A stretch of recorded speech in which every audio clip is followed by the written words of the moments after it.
Estamos convencidos de que todos los futuros son posibles. Y nuestro propósito es acompañarte en la construcción de tus sueños.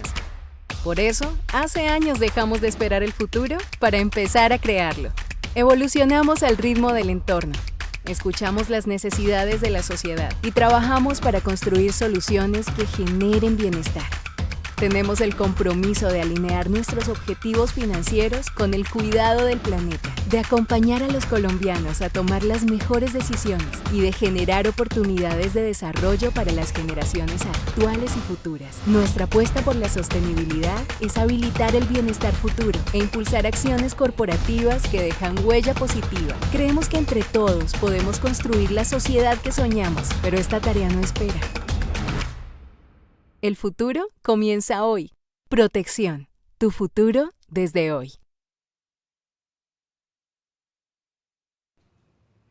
Hola, muy buenos días. Yo soy Sandra Ochoa y los saludo de manera muy especial en este espacio ya habitual para protección, justamente Protección Responde. Un espacio que diseñamos para responder inquietudes cotidianas de nuestros clientes y estar ahí cerquita a ustedes resolviendo esas inquietudes que pueden surgir alrededor del ahorro y de la inversión y de la construcción de nuestro bienestar financiero.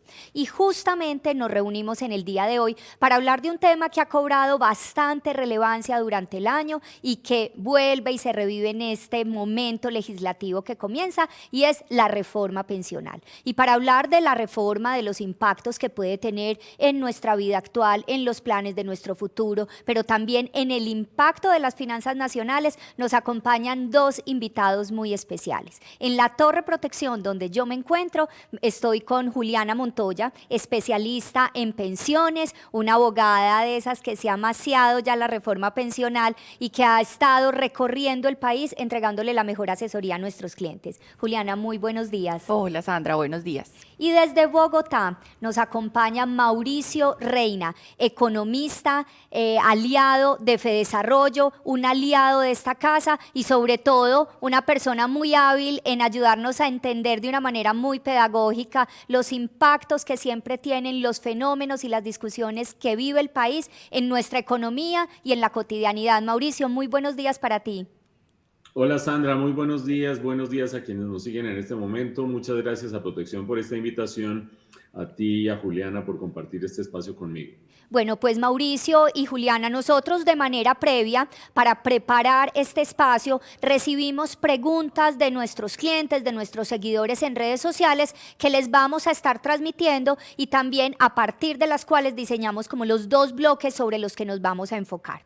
Indiscutiblemente, el país está viviendo una conversación que era necesaria. Hace más o menos, y Mauricio me complementará, unos 30 años se hizo la última gran reforma pensional del país, que es lo que se conoce como la Ley 100, y desde ahí ha habido unas pequeñas modificaciones, pero este es el momento de hablar de la reforma y frente a eso hay un consenso nacional. La pregunta es si el proyecto que presentó el gobierno de Petro para discusión en el Congreso de la República es justamente el proyecto que necesita en este momento la ciudadanía, las finanzas del país, y con eso quisiera abrir la conversación contigo, poderte escuchar, que nos hagas tu planteamiento. Si quieres, en eso nos podemos tomar unos 35, 40 minutos y finalizando yo te transmito las preguntas de nuestros clientes. Y en el segundo bloque estaremos hablando con Juliana Montoya alrededor de entender desde el ciudadano del común qué impacto tendremos los ahorradores, los que reciben subsidios e incluso los empleadores, que son los que en algunas ocasiones nos ayudan a hacer esos aportes.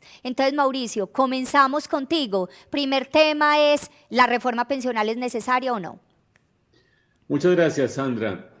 Creo yo que hay que volver a dos o tres conceptos básicos antes de entrar en el detalle de la reforma, porque lo que estamos tratando de hacer en este momento en el debate público es de responder si la reforma es oportuna, si la reforma es conveniente y si la reforma resuelve los problemas que tiene el sistema pensional. Como tú bien dices, el sistema pensional actual tiene más o menos unos 30 años y en ese proceso se han mostrado algunas virtudes y algunos defectos del sistema pensional. Por supuesto, los voy a recorrer en un momento esos defectos Y uno esperaría que una reforma lo que hiciera fuera más bien corregir esos problemas sin generar otros. La gran pregunta de lo que voy a presentar a continuación es si el proyecto de reforma pensional, como ha sido hasta el momento aprobado en comisión, ahora vamos a hacer un breve resumen del proceso legislativo para saber en dónde estamos parados, si ese proyecto está respondiendo a los problemas que tiene el sistema pensional colombiano y qué viabilidad tiene hacia adelante. Yo espero no entrar en muchos detalles técnicos, quizás en la parte de las preguntas, si hay alguna cosa específica, pero sí espero mostrar algunas gráficas y algunas cifras que ayuden a ilustrar mis argumentos principales. Entonces, Daniel, si te parece, hagamos una primera reflexión sobre en dónde estamos en este momento en el camino de las reformas, porque es muy importante saber este debate público en qué contexto se da, este debate con los afiliados, este debate con los fondos, este debate con el gobierno y con las autoridades. Cuando uno revisa la primera legislatura del actual gobierno, una legislatura, para que nos entendamos, corresponde a 2 semestres, es decir, la que empezó el 20 de julio del año pasado y terminó en el mes de junio de este año. Cuando uno revisa esa primera legislatura puede identificar 2 tiempos, como si fuera un partido de fútbol. Un primer tiempo en el que el gobierno tuvo mayorías legislativas, tuvo mayorías en el Congreso gracias a la coalición de gobierno. Y eso es muy significativo porque un gobierno con mayorías en el Congreso tiene una altísima probabilidad de pasar sus proyectos de reformas. Así fue, efectivamente, en el primer semestre, en el último semestre del año pasado, primer semestre de la primera legislatura, se pasó una mega reforma tributaria que ustedes recordarán que asciende a más o menos 22 billones de pesos adicionales. Menciono la cifra para dar una idea de lo efectiva que era la labor del gobierno en el Congreso en ese momento, gracias a que los partidos que están en el centro del espectro político estaban en coalición con el gobierno. Solo a modo de recordar, y si uno sobresimplificara las cosas, diría que el pacto histórico está apoyando siempre y casi en su totalidad los proyectos del gobierno. Digo casi en su totalidad porque la Alianza Verde tiene ciertos votos que se mueven para un lado y para otro. En el centro están el Partido Conservador, el Partido Liberal y el Partido de la U, que son más o menos el fiel de la balanza, y del lado de la oposición, claramente el Centro Democrático, Cambio Radical y algunos partidos cristianos. ¿Por qué hago esa caracterización? Porque el primer tiempo de este partido, del Ejecutivo, el gobierno con el Congreso, se caracterizó porque los partidos del fiel de la balanza, conservador, liberal y Partido de la U, que son claves para constituir mayorías, estaban en coalición con el gobierno. Por eso la reforma tributaria pasó tan fácilmente, pues obviamente con cierto nivel de dificultad, pero pasó de manera bastante sencilla en el Congreso. Y la gran expectativa de la gente era que las reformas que venían detrás pasaran en el primer semestre de este año. ¿De qué reformas estoy hablando? De la reforma a la salud, que fue la que el gobierno empezó a empujar en primera instancia, de la reforma laboral y de la reforma pensional, por supuesto, que nos ocupa. Pero ese segundo tiempo, es decir, el primer semestre de este año, arrancó con condiciones muy distintas, porque la coalición de gobierno hacia el mes de marzo se empezó a diluir. Se empezó a diluir en primera instancia por la oposición del Congreso a aceptar y a tragar entero todas las reformas y todas sus especificidades. Y en segundo lugar, porque el gobierno puso por delante una reforma compleja de pasar en el Congreso, que es la reforma a la salud, que todavía hoy está generando el debate que está generando. Y en segunda instancia, la laboral y la pensional. Esta que nos ocupa el día de hoy, la pensional, tuvo un comienzo de debate que estuvo, digamos, opacado por el gran debate de la reforma a la salud, para bien y para mal, pero no solo eso, sino que tuvo buena parte de su curso en el Congreso, con unas condiciones ya distintas, porque hacia el mes de marzo, abril, el gobierno, en concreto el presidente Petro, diluyó la coalición de gobierno. Es decir, en ese momento salieron los ministros más hacia el centro, el ministro Campo, la ministra Cecilia López, el ministro Alejandro Gaviria, y el gobierno se fue más a trabajar con su propio partido, con su propia coalición, con su propio grupo del espectro político, algunos dirán más radicalizado, pero eso significó que, si vamos al siguiente, por favor, Daniel, significó que las reformas se empezaron a obstaculizar. Eso es clave para entender por qué ahora, más de un año después de iniciado el gobierno, estamos en esta etapa de discusión. La reforma a la salud, ustedes ven allí, tuvo un primer debate, pasó un primer debate en comisión de la Cámara de Representantes. Se esperaba, de acuerdo con las expectativas del gobierno, que hubiera pasado ya comisión de la Cámara, plenaria de la Cámara, acuérdense ustedes que son 4 debates en el Congreso, comisión plenaria en Cámara, comisión plenaria en el Senado, y apenas alcanzó a pasar comisión de la Cámara. En el caso de la reforma pensional, una situación análoga. Pasó y fue aprobada en comisión, pero le faltan 3 debates más. Una plenaria en el Senado, nuevamente la comisión en Cámara y plenaria en la Cámara. Eso para mostrar que al gobierno se le dificultó mucho, al romper la coalición de gobierno, pasar tan fácilmente las reformas. Pasó muy fácilmente la tributaria en el segundo semestre del año pasado y muy complicada la situación para pasar reformas en la legislatura en el primer semestre de este año. Se acaba la legislatura, estoy hablando del mes de junio de este año, hay cambio de ministro de gobierno un par de meses antes, sale el doctor Alfonso Prada, entra el doctor Luis Fernando Velasco, que le apuesta a capturar votos del centro, a capturar votos del partido de la U, del Partido Liberal, y aunque ya no haya coalición de gobierno, tener los votos suficientes para, en esta legislatura que estamos viviendo ahora, de la cual hace parte esta reflexión que estamos haciendo nosotros, porque todos debemos participar en este debate público para ilustrar al Congreso acerca de las virtudes y defectos de una reforma. Empieza esta nueva legislatura con el pie izquierdo el gobierno nacional. ¿Por qué digo eso? Porque pierde 3 presidencias claves, y ya voy a dejar atrás un poco la parte política para concentrarme en la parte de la reforma, pero este contexto político es fundamental entenderlo para saber en dónde estamos parados.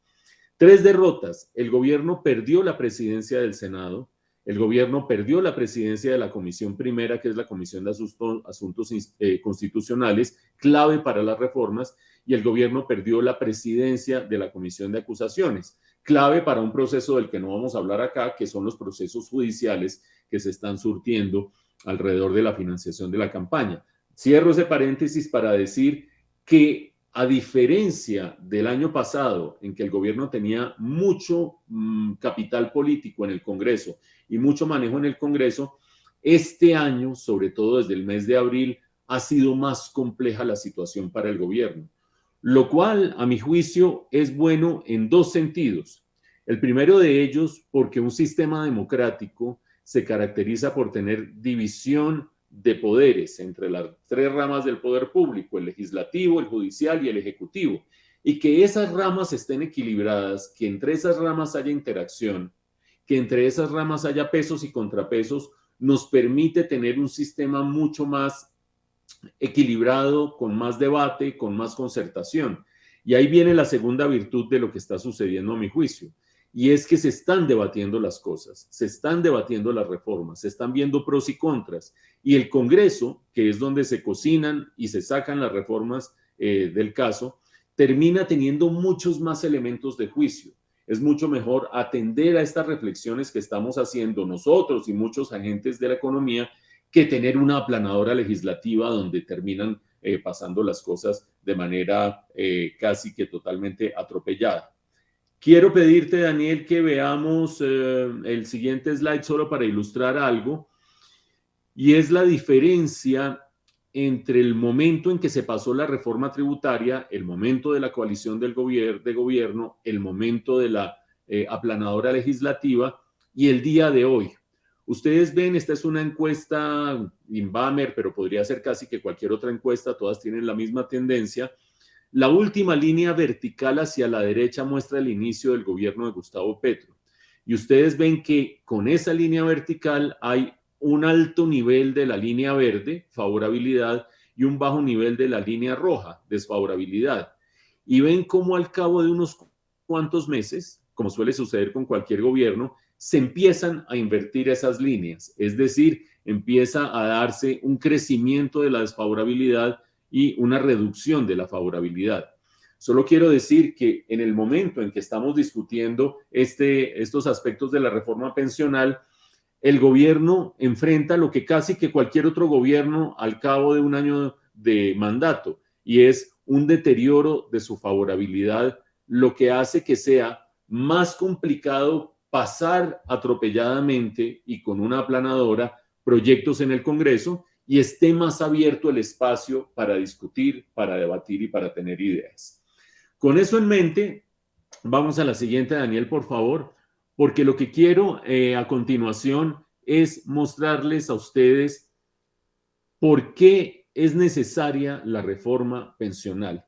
Como lo decía Sandra hace un momento, llevamos 30 años con el actual sistema pensional y en 30 años se detectan las virtudes y los defectos de un sistema que se concibe de buena fe, con buenos propósitos, con buenas ideas, pero que en la práctica muestra algunas limitaciones que siempre es necesario tener en cuenta. Entonces, fíjense ustedes, y esto van a ser el material de los próximos 10 minutos, voy a recorrer con gráficas la argumentación que hay detrás de cada uno de estos problemas. Hay problemas en cobertura, es decir, el sistema pensional colombiano termina pensionando un porcentaje muy bajo de la población, termina pensionando el 20% o el 25% de las personas mayores de 60 años o que están en edad de pensión en términos generales. Para que nos entendamos, en una economía, si uno diseña un sistema pensional, es decir, aquel que le va a proveer condiciones a la población una vez salga del mercado laboral y en la vejez, condiciones económicas dignas, etcétera, debería tener la mayor cobertura posible. De lo contrario, es algo que no está funcionando para resolver el problema que debería resolver. Ya voy a ilustrar eso. Alta regresividad. ¿A qué se refiere la alta regresividad? Cualquier política pública es progresiva si ayuda más a los que menos tienen y es regresiva si ayuda más a los que más tienen, porque lo que hace es deteriorar las condiciones económicas y sociales. El sistema actual tiene una alta regresividad. Segundo problema, lo voy a ilustrar en un momento. Tercer problema, inequidades horizontales. ¿A qué me refiero con eso? A esa diferencia que hay, y ya lo vamos a ver, entre el sistema de los fondos de pensiones privados y el sistema público. Una diferencia que hace que mucha gente esté diciendo, me dan más acá, me dan más allá, etcétera, etcétera. Obviamente, todos ustedes lo han vivido y hará parte de las preguntas que se van a abordar cuando yo termine mi presentación. Seguramente depende de las condiciones de cada individuo el que esté mejor aquí o esté mejor allá, pero hay una inequidad horizontal en la medida en que un usuario, una persona, un ciudadano puede tener dos opciones en condiciones distintas para pensionarse y eso es bastante peculiar. Debería existir una misma condición dependiendo de quién soy yo en el sentido de número de semanas cotizadas, tiempo laborado, mi edad, etcétera, etcétera. Pero es bastante peculiar que existan dos opciones distintas en un mismo sistema con condiciones distintas. Y dos problemas finales que voy a ilustrar también a continuación. Sostenibilidad fiscal. ¿Qué quiere decir eso? Un sistema económico que quiere de manera sostenible proteger a sus adultos mayores debe garantizar que el sistema pensional sea sostenible desde el punto de vista fiscal, desde el punto de vista de las finanzas públicas. Es decir, que no haya una acumulación de deuda pensional, de pasivo pensional, que lo haga explosivo y que al cabo de unos años uno diga, esto no se pudo sostener, que es lo que suele suceder en muchos países y ha sucedido en Colombia. El sistema actual no es sostenible desde el punto de vista fiscal. Vamos a ver si la nueva propuesta lo es o no. Y finalmente, es un sistema que no ayuda a mejorar la igualdad entre los colombianos, el sistema actual. ¿Qué quiero decir con eso? Como lo vamos a ver en un momento y de manera insólita, está dando más subsidios a los que más tienen y menos subsidios a los que menos tienen. Es esa regresividad de la que estábamos hablando. Y eso se traduce en que se deteriora la distribución del ingreso con el sistema pensional actual. Unos problemas prominentes, unos problemas que uno se pregunta en dónde radican y si son solubles o no con la nueva propuesta de reforma. Entonces vamos, Daniel, por favor, a recorrer un poco unos gráficos que van a mostrar los problemas. Este es el problema de cobertura. Me interesa, volvamos a qué es el tema de cobertura, qué tanta gente se termina pensionando en Colombia con el sistema actual. Vean el gráfico de la derecha, y eso nos muestra desde el 2011 hasta el 2022 más o menos el nivel de personas que reciben algún beneficio del sistema pensional una vez llegan a la edad de jubilación. Es decir, ¿quién se beneficia finalmente del sistema pensional colombiano? Lo que decía, estamos entre una quinta y una cuarta parte de los colombianos. Ha venido creciendo ligeramente y ya vamos en una cuarta parte de los colombianos. Y eso lo que significa es que de cada 4 colombianos que están en edad de pensión, que están ya por fuera del mercado laboral, que ya no tienen manera de sostenerse, 3 no están recibiendo algún tipo de beneficio del sistema pensional. Problema de cobertura significativo y muy relevante. Segundo problema que mencionábamos, vamos Daniel a la siguiente por favor, y es el problema relacionado con la regresividad. Yo me refiero a regresividad cuando digo que un sistema de política pública como es el sistema pensional debería ayudar más a los que menos tienen y no ayudarle más a los que más tienen. ¿Qué estamos viendo en este gráfico de la situación actual? Estamos viendo que, por una parte, a la izquierda, la mayor protección se le está dando a las personas de mayores ingresos. Esos numeritos que ustedes ven a la izquierda, 1, 2, 3, 4, 5, 6, son los deciles de distribución del ingreso. A la izquierda está la gente que menor ingreso recibe, a la derecha la gente que mayor ingreso recibe. Y lo que están mostrando las barras es que el sistema pensional actual está favoreciendo más a las personas que más ingresos reciben en la sociedad. Es decir, está apoyando y favoreciendo a los más ricos, pongámoslos en términos sobresimplificados, que reciben un ingreso mayor. Y a la derecha lo que estamos viendo es a dónde van los subsidios de la política pública. Es decir, cuando uno dice y le hace el rastro a cada peso de la política pública, tiene una vez más los numeritos muestran del menor nivel de ingreso al mayor nivel de ingreso, el 5 es el de mayor nivel de ingreso. Las barras azules muestran dónde están los subsidios implícitos del actual sistema pensional colombiano.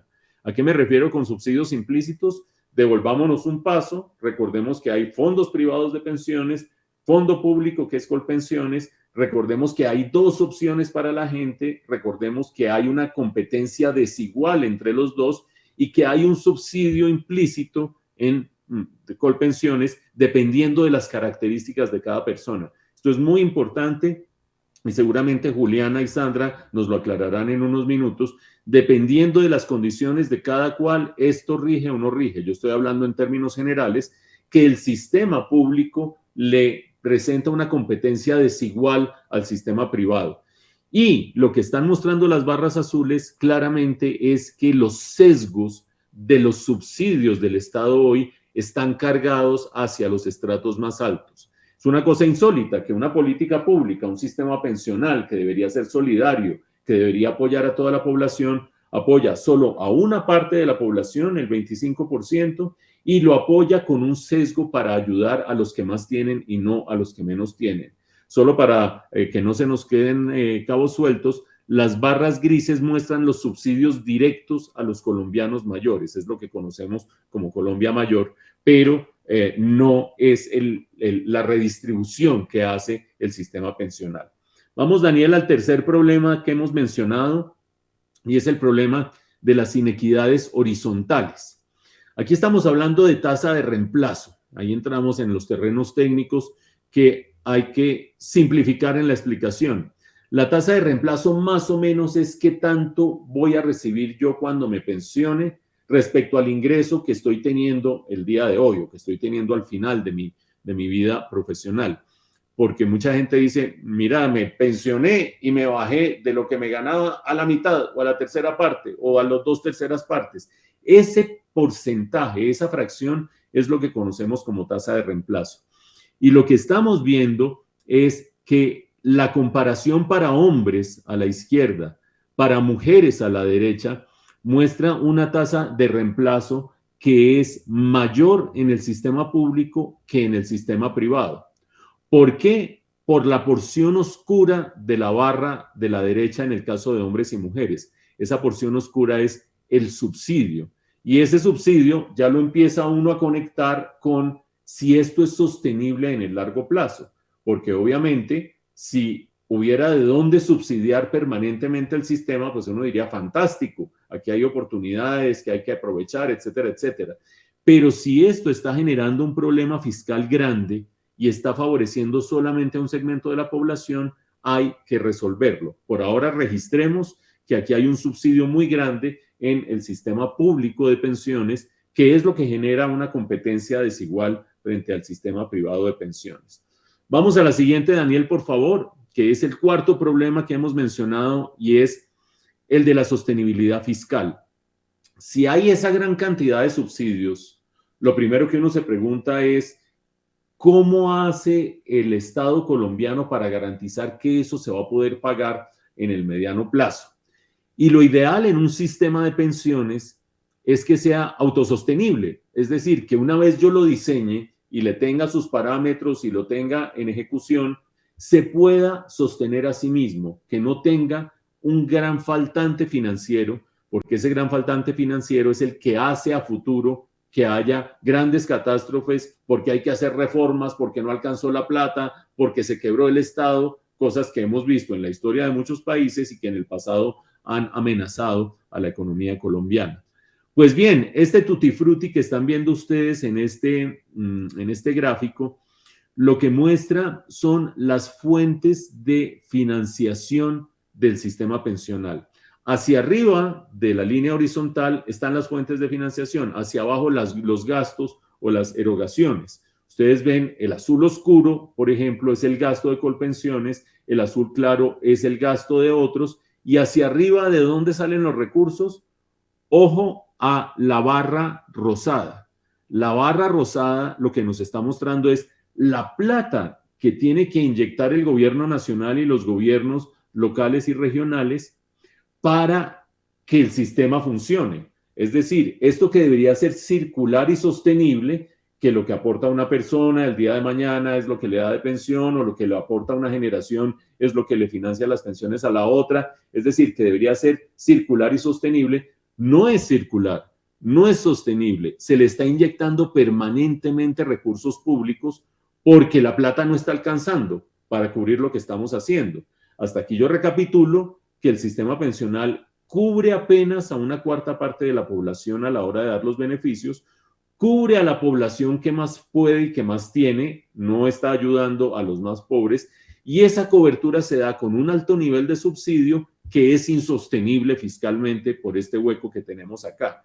Hasta ahí uno va configurando un sistema pensional complicado, el que tenemos hoy.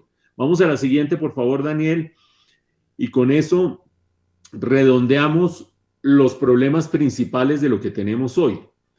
Todo eso ayuda a derrotar la pobreza o ayuda a mejorar la distribución del ingreso, ni lo uno ni lo otro, y casi que es conclusión de lo que he descrito hasta ahora. Si hay subsidios concentrados en la población más pudiente y no se está cubriendo al 75% de la población a la hora de pensionarse, y en ese 75% hay mucha población que no es pudiente, estos resultados que estoy mostrando aquí no son sorprendentes. No vamos a entrar en el detalle técnico, pero lo que mostramos a la izquierda es el aporte del sistema pensional a la reducción de la pobreza. Es mínimo frente a otras medidas o a otras políticas como Familias en Acción, Jóvenes en Acción, Colombia Mayor, etcétera, etcétera. Y a la derecha tenemos el índice Gini. ¿Qué es eso? Algo que muestra cómo está distribuido el ingreso en Colombia. Va de 0 a 1 o de 0 a 100, si ustedes quieren ponerlo, ahí lo tenemos por 100, de 0 a 100, y lo que muestra es en 0 una igualdad total, en 100 una desigualdad total. Pues vean ustedes cómo el sistema pensional sube el índice de Gini, aumenta la desigualdad en el país, deteriora la distribución del ingreso. Por lo tanto, tenemos un sistema pensional, Daniel, vete adelante, por favor, redondeo los 5 problemas del sistema pensional que hay que transformar. Un sistema pensional con baja cobertura, un sistema pensional con alta regresividad que no le está ayudando a los más pobres y a los de menores ingresos, un sistema pensional que tiene inequidades entre fondos públicos y privados porque hay una competencia desigual entre unos y otros, un sistema pensional que genera esa necesidad de inyectar recursos para mantener esa inequidad entre el público y el privado, y esa inyección de recursos que se vuelve insostenible en el mediano plazo y que a la hora del té está generando más desigualdad entre la sociedad colombiana. Por eso es bienvenida la idea de una reforma pensional. Ahora, la gran pregunta, ¿la reforma pensional como está planteada resuelve estos problemas, sí o no? Vamos, Daniela, a la siguiente gráfica. Estamos caracterizando de la manera más simple posible el sistema pensional colombiano hoy en día, o el sistema de apoyo a los colombianos mayores hoy en día. Vamos de abajo hacia arriba, tenemos un programa de subsidios de Colombia Mayor, que son unos subsidios, unas transferencias exiguas, hay que decirlo, entre 80,000 y 90,000 pesos al mes, para aquella porción de colombianos que están por encima de la edad de pensión, que no pudieron pensionarse porque no pudieron aportar, no estaban en el mercado formal, etcétera, etcétera, y que están enfrentando los últimos días de su vida en condiciones muy precarias. Ese es el programa de subsidios de Colombia Mayor que hay hoy. Seguimos hacia arriba, hay los beneficios económicos periódicos, los BEPS, que son aquellos que son un aporte que la gente hace sabiendo que no va a aportar suficiente para pensionarse, pero por lo menos es un régimen de ahorro que le va a significar retribuciones, incluido un nivel de subsidio a la población que no alcanza a cotizar suficiente para pensionarse. Vamos a los azules celestes y ahí tenemos esa competencia desigual, ese es el grueso del sistema pensional colombiano, esa competencia desigual entre el régimen de prima media a la izquierda, eso es Colpensiones, ese es el régimen público. A la mitad, el régimen de ahorro individual, que es, por ejemplo, Protección, que es, por ejemplo, Scandia, que es, por ejemplo, Porvenir, que es, por ejemplo, Colfondos. Yo aporto, voy ahorrando en una cuenta individual a nombre mío, a nombre de Mauricio Reina, soy dueño de esos recursos. En el régimen público no hay cuentas individuales. Hay una plata que yo fui cotizando, hay una bolsa general y espero que el día de mañana me retribuyan y me cumplan, pero los recursos, a diferencia de los fondos privados, no son míos o no están titulados a nombre mío en el régimen público.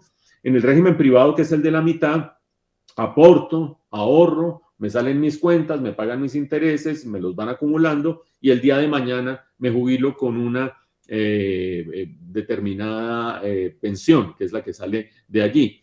A la derecha, ustedes ven una barra vertical que corresponde a los regímenes especiales que esencialmente cubren a los maestros, cubren Ecopetrol, empleados de Ecopetrol y cubren militares y policía. Ese es un paquete distinto que tiene unas condiciones especiales de pensión. Pero el grueso de nuestra discusión está entre el público y el privado que acabo de mencionar. Y por encima, quienes tienen la capacidad de ahorrar más allá de lo que aportan al sistema pensional, tienen un sistema de ahorro pensional voluntario. Eso es lo que tenemos hoy y eso es lo que tiene esas características de baja cobertura, inequidad, regresividad, problema fiscal, etcétera, etcétera, que hemos descrito. ¿Qué hay de propuesta del gobierno? Vamos, Daniel, a la siguiente. ¿Cuál es el proyecto que fue aprobado en la primera ponencia? Es decir, en el primer debate. Acuérdense ustedes que tenemos 4 debates. comisión de Cámara, plenaria de Cámara, comisión de Senado, plenaria de Senado. Apenas ha pasado un primer debate en comisión. ¿Y qué es lo que hay hoy? Vamos a ese de la derecha. Se revuelve la población y se divide en 4 grandes segmentos, de acuerdo con su nivel de ingreso y de acuerdo con su capacidad de cotizar al sistema pensional. Empezando por abajo, una vez más, lo que tenemos en primera instancia es un pilar solidario, como lo dice su título y ese apelativo de solidario.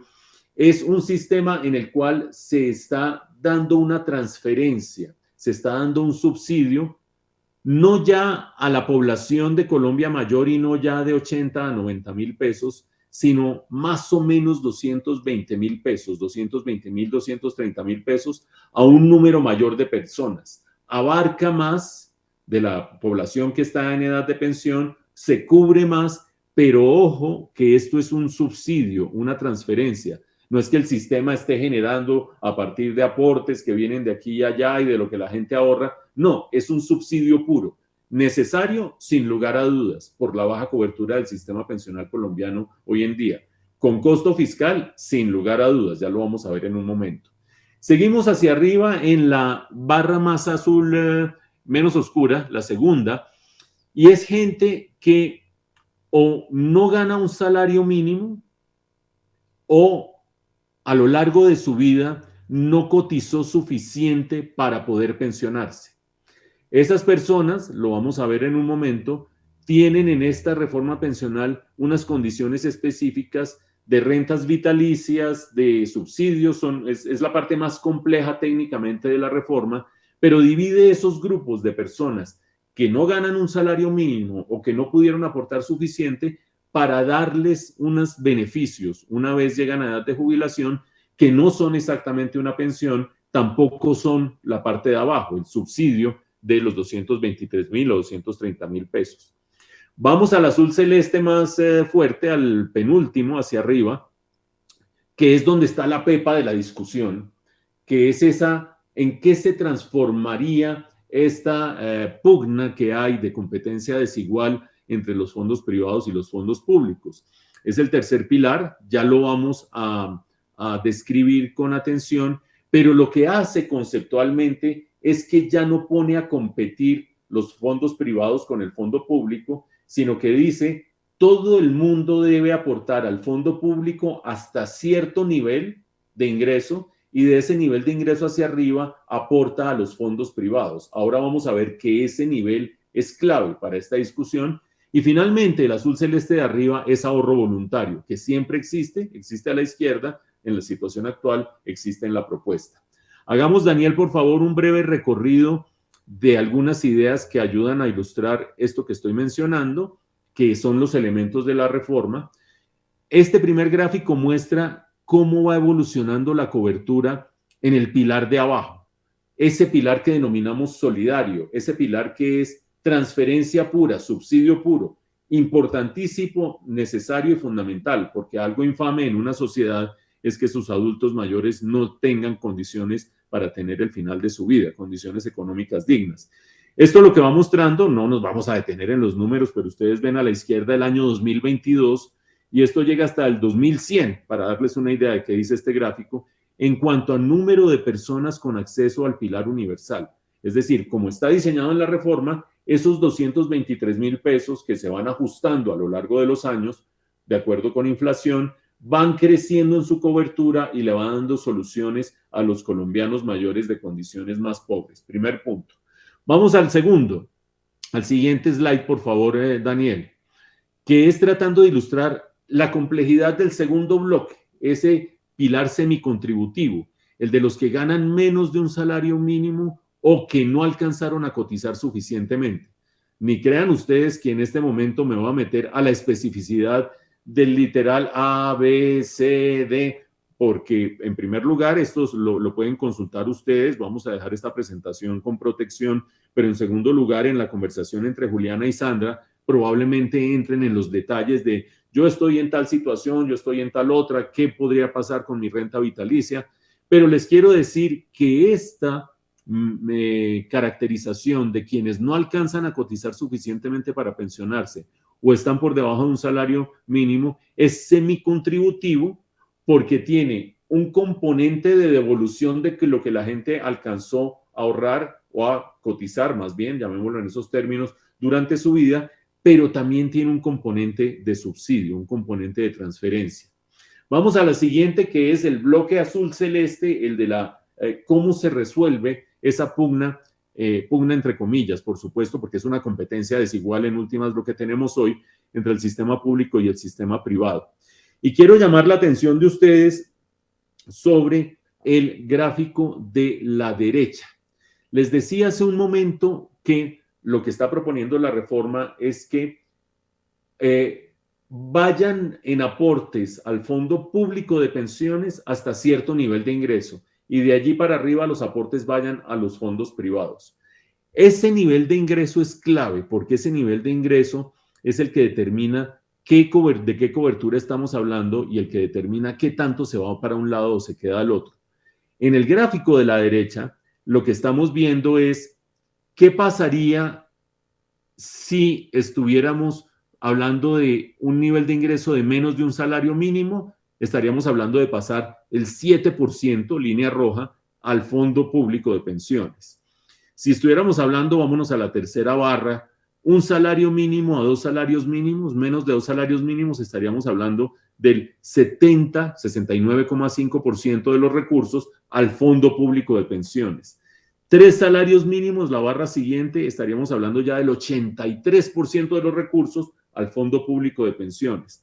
Y 4 salarios mínimos, 89,5%. ¿Dónde está la propuesta del gobierno en este momento? En 3 salarios mínimos. La propuesta del gobierno transferiría, o mejor dicho, reconduciría, reorientaría los aportes de los colombianos en un 83%, que hoy pueden estar en fondos privados de pensiones, los llevaría al sistema público. Y de ahí para arriba se podrían quedar en el fondo privado de pensiones. Vamos a la siguiente, por favor, Daniel, para acabar de caracterizar. Y esto inmediatamente lo lleva a uno a hablar de la sostenibilidad financiera, porque si la propuesta en el pilar contributivo es que ya no compitan los privados y los públicos, los fondos privados con los fondos públicos, sino que haya un cuchillo que corta la tajada del ponqué y manda una parte a los públicos y otra a los privados, pero en el sistema público hay un subsidio implícito que es otra manera de generarle un costo fiscal muy grande a la nación. Lo primero que uno se pregunta es, bueno, ¿y eso cuánto cuesta?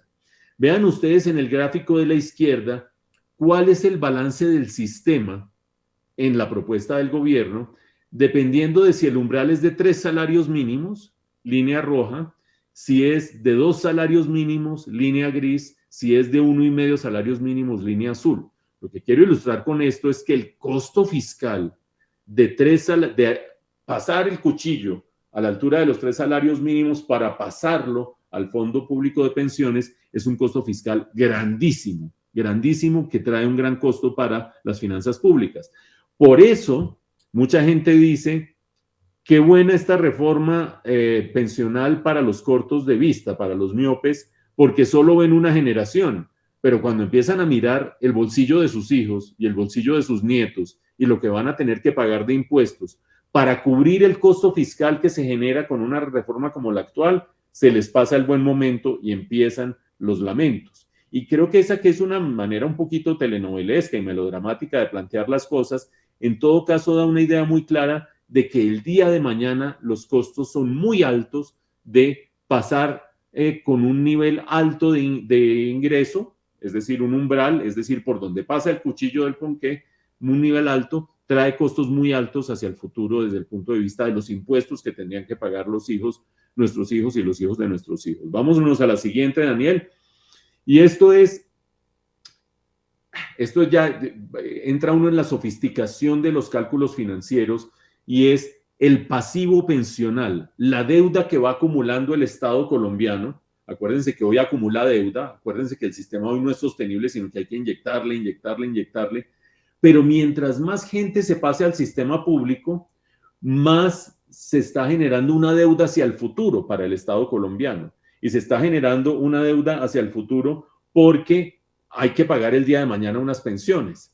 Y eso significa que el pasivo pensional, ustedes lo ven, en las condiciones actuales es 119,9% del Producto Interno Bruto. No vamos a entrar en los tecnicismos, me interesa la magnitud, y eso se aumenta en un 64%.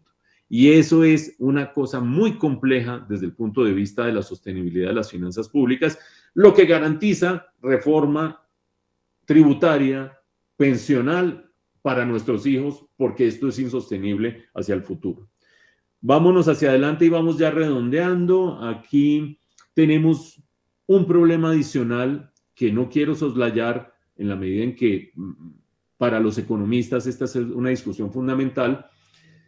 Hoy en día, los aportes que hacen quienes están o quienes estamos o quienes están en fondos privados de pensiones van a dar a una bolsa de fondos privados de pensiones, cada cual con su cuenta individual, etcétera, pero esos recursos lo tienen los fondos privados.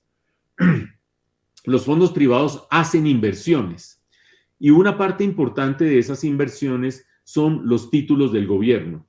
En concreto, el día de hoy, más o menos, el 30% de las inversiones de los fondos privados van a títulos de deuda del gobierno, a financiar al gobierno colombiano. Y esos fondos de pensiones, si nos vamos al gráfico de la derecha, son una fuente importantísima de financiación del gobierno. Ustedes ven que en julio del 2023 era el 27%. Si se sacan recursos de los fondos privados de pensiones para pasarlo a Colpensiones, se esfuma buena parte, más del 80% de esa fuente de financiación del gobierno. Es decir, el gobierno se vería contra la pared a la hora de buscar a quién colocarle sus títulos de deuda, porque ya no se los podría colocar en igual magnitud a los fondos privados de pensiones, porque la plata de los fondos privados de pensiones en 2/3 partes o en 4/5 partes se iría para el Fondo Público de Pensiones. Eso es algo que no podemos soslayar. Es una discusión de economistas, pero es una discusión de economistas con serias implicaciones para las finanzas públicas y por lo tanto para el bolsillo de todos los colombianos. Y es el ahorro que hoy en día está en el fondo privado de pensiones. Va en magnitud importante a financiar al sector público y si ese ahorro se reduce por cuenta de la reforma, pues se pierde una fuente importantísima de financiación del sector público. Pasémonos 2 adelante, por favor, Daniel, otra más. Y resumimos. Los problemas que fuimos recorriendo del sistema pensional, ¿se resuelven o no se resuelven? En primer lugar, la cobertura. Hoy 1 de cada 4 adultos mayores en Colombia tiene un apoyo cuando llega a la edad de pensión. Con la reforma se cubriría el 96%. Ahí hay una mejora, pero con un elemento clave. Esa mejora se da con subsidios, con transferencias. No es que el sistema esté diseñándose nuevamente para que cubra a esas personas, sino a punta de transferencias. Segundo, la alta regresividad. Hoy en día, el quintil más alto de los ingresos, que es eso, la gente que más ingreso tiene en Colombia, está recibiendo una buena parte de los subsidios, el 54% del gasto en pensiones, mientras que el quintil más bajo recibe el 5%. Es un sistema altamente regresivo. ¿Qué pasaría con la reforma? Se seguirían subsidiando las pensiones que van entre 1 y 3 salarios mínimos. Les aclaro, entre 1 y 3 salarios mínimos gana muy poca gente en Colombia. Muchísima gente gana por debajo de un salario mínimo o un salario mínimo. Por lo tanto, la regresividad sigue siendo un problema de la nueva reforma. Tercero, inequidades horizontales. Esa competencia desigual entre fondos públicos y privados, esa se acabaría, porque pasaría un cuchillo de ponqué y cortaría la tajada de ponqué en un cierto nivel, no sé si 3 salarios mínimos como está propuesto o un poco menos, ahora digo por qué, y eso acabaría la competencia. Cuarto, sostenibilidad fiscal. Vamos a la siguiente, Daniel, por favor. El gasto público, exacto, muchas gracias. El costo fiscal se incrementaría sustancialmente con la reforma. Lo acabo de mostrar en unas gráficas. Se aumenta el pasivo pensional en 65%. Pasivo pensional es lo que le debe el Estado colombiano al sistema pensional a futuro, es lo que le debemos todos los colombianos a futuro a las pensiones. Y eso significa que los que están discutiendo hoy esto en el Congreso, ustedes que me están oyendo, yo que estoy hablando, no vamos a sufrir eso, lo van a sufrir nuestros hijos. ¿Qué es ese sufrimiento? Un aumento de 2/3 partes del pasivo pensional, es decir, un aumento de impuestos muy importante hacia el futuro. Y finalmente, la desigualdad la resuelve o no la resuelve el sistema, la reforma propuesta, sí disminuye el coeficiente de Gini, es decir, sí disminuye la mala distribución del ingreso en Colombia.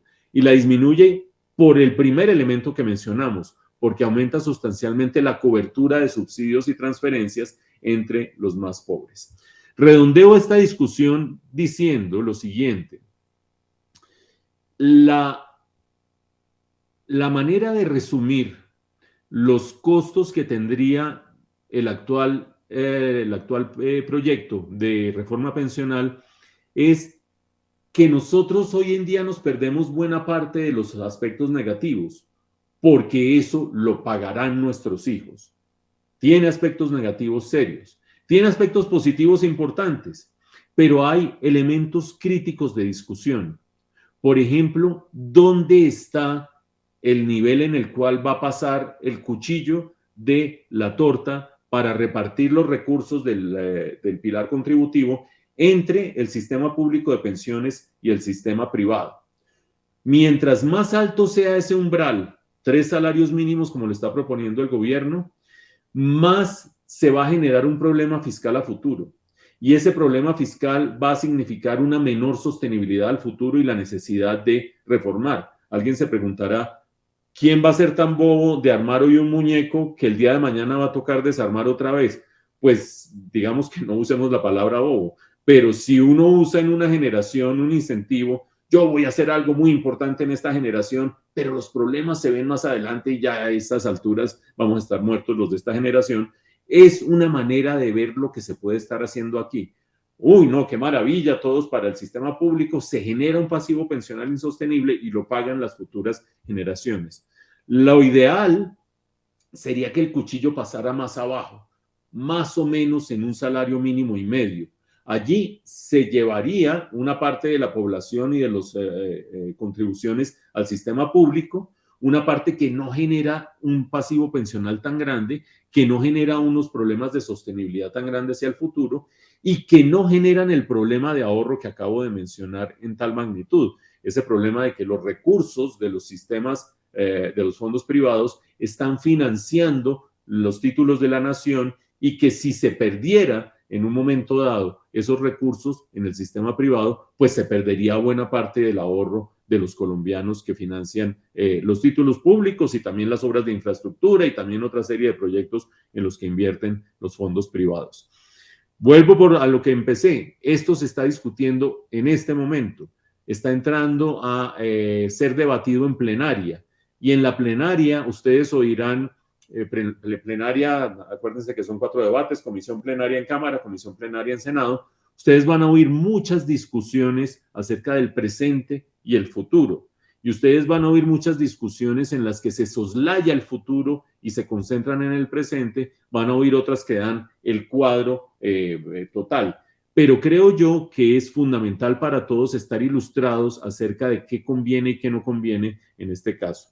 Perdón, Sandra y Juliana, que me pasé 10 minutos y díganme si hay alguna pregunta que yo pueda abordar o si ustedes quieren ir a la tecnicidad ya concreta de los afiliados que deben tener muchas preguntas sobre su bolsillo. Mauricio, no, agradecemos los 10 minutos de más porque realmente lograste mostrarnos un panorama mucho más amplio. A veces nos quedamos en mi impacto hoy y tú lograste hacernos como ese recorrido, así que muy interesante. 2 preguntas que tenemos acá y que hemos recibido a través de los diferentes mecanismos, recordando que estamos transmitiendo por YouTube, por nuestro canal de eventos, por Twitter, en la aplicación en directo, y este espacio va a ser transmitido a las 6 de la tarde para quienes de pronto y no se pudieron conectar. Recibimos 2 preguntas. La primera, ¿el proyecto de reforma que hay hoy se puede ajustar para, digamos, disminuir algunos de esos efectos o problemáticas que tú nos planteabas? ¿O crees que casi que hay que hacer bolita, botar a la basura y plantear un proyecto distinto para el legislativo? Listo, y dame la segunda de una vez Y la segunda luego, sí. pregunta es la complementariedad del proyecto de reforma con la reforma laboral, porque digamos que ahí, y es gran parte de la crítica que tiene la Ley 100 se creó pensando en un país con un alto nivel de formalidad y hoy los niveles de informalidad llegan o superan el 50% de la población, entonces todos los ajustes del sistema pensional, exceptuando los subsidios que ya nos mostraste los efectos, tocan sobre todo pues a un grupo muy pequeño de la población que es cotizante activo. Listo, perfecto. Muy buena la segunda pregunta, muy importante la primera y arranco por la primera. Por supuesto que se pueden modificar las condiciones del proyecto de ley. De hecho, la importancia de una conversación como esta, de conversaciones que están teniendo lugar en distintos ámbitos, de interactuar con los congresistas, de ilustrar a los congresistas sobre los problemas que se pueden venir, es justamente el que el proceso legislativo sea lo más ilustrado posible, tengan la mayor cantidad de información posible. ¿Para qué? Para tomar las decisiones que sean necesarias. Lo que está hoy en el proyecto es modificable en los distintos ámbitos contemplados en el proyecto. Por ejemplo, entre lo que estamos discutiendo acá, es modificable en cuanto a el nivel de subsidio que se da o transferencia que se da en el régimen, en el pilar solidario, que es el primer pilar, en las condiciones de renta vitalicia, etcétera, etcétera, y de mesadas que se da en el pilar semicontributivo, en el umbral en el cual pasa el cuchillo de la tajada de Ponqué para decidir qué se va a lo público y a lo privado. Hoy está en 3 salarios mínimos y es discutible hacia abajo, obviamente hacia arriba sería desastroso, insostenible, peor que cualquier cosa, ese umbral en el cual se puede dar ese cambio. Y casi que lo que no cambiaría de ninguna manera, pues serían las condiciones del ahorro voluntario, porque es algo voluntario, como lo dice el propio nombre de ese pilar. Pero todo es susceptible de transformarse gracias a los debates que se den en el Congreso, que mientras más se ilustren con el debate público que estamos teniendo, pues mucho mejor. Lo de la reforma laboral es fundamental. Yo empezaba con unas reflexiones acerca de la sostenibilidad del sistema, es decir, hagamos abstracción, nos vamos a una isla desierta, Robinson Crusoe y viernes y decían, bueno, aquí cómo nos vamos a jubilar. Pues tienen que empezar a pensar en la sostenibilidad. No hay un Estado detrás que me va a financiar y qué sé yo. La islita se tiene que sostener y ser sostenible. Y eso significa que los aportes sean suficientes para que el sistema pensional tenga finanzas sanas. Los aportes suficientes. ¿De dónde vienen aportes suficientes? De un mercado laboral formal. Los colombianos que están en la informalidad no aportan, y es casi que la condición propia de ser informales, lo que está mostrando que no tienen aportes a salud y a pensiones. ¿Eso qué quiere decir? Que más o menos el 60% de los trabajadores en Colombia que están en la informalidad, es un poquito menos, 58%, no están en este paseo, no están aportando, no están dándole al Estado. Después sí están recibiendo por la vía de subsidios y transferencias. El sistema empieza a cojear porque no recibe de una parte de la población, pero sí le pretende dar a esa parte de la población. ¿Dónde entra la reforma laboral? La reforma laboral que se ha presentado nuevamente la semana pasada al Congreso de la República, con menos bombos y platillos que en la legislatura pasada, donde finalmente se hundió, está aumentando los costos laborales para el empresario, así resumidito. Obviamente eso tiene otra cara de la moneda, está mejorando las condiciones para el trabajador formal porque le aumenta la prima de fin de semana, de dominical, le reduce la jornada diurna, etcétera. Pero de este lado de la moneda está aumentando costos laborales al empresario en un momento en que la economía se está desacelerando de manera muy drástica. Vamos a crecer menos del 2%, el año pasado crecimos más del 7%. ¿Qué pasa cuando un empresario enfrenta una reducción de la demanda tan sustancial y un aumento de los costos laborales? Una de dos, o aumenta el desempleo o aumenta la informalidad. y aumento de desempleo y aumento de informalidad no riman de ninguna manera con los objetivos de tener un sistema pensional sostenible, porque se reducen los aportes al sistema pensional, se empeora la situación financiera del sistema pensional. Entonces ustedes ponen reforma laboral y reforma pensional uno al lado del otro y no suenan ni riman para nada, parecen diseñadas por dos universos distintos, y creo que así fue, diseñadas por con dos objetivos totalmente distintos y sin ninguna coherencia. Eso es algo que deben contemplar también los legisladores, porque aunque comisiones distintas, llegará un momento en que se encuentren en plenaria, si es que pasan los debates de comisión, la reforma laboral, se encontrarán en plenarias las mismas personas discutiendo dos cosas que deberían ir en un mismo sentido y se están saboteando la una a la otra.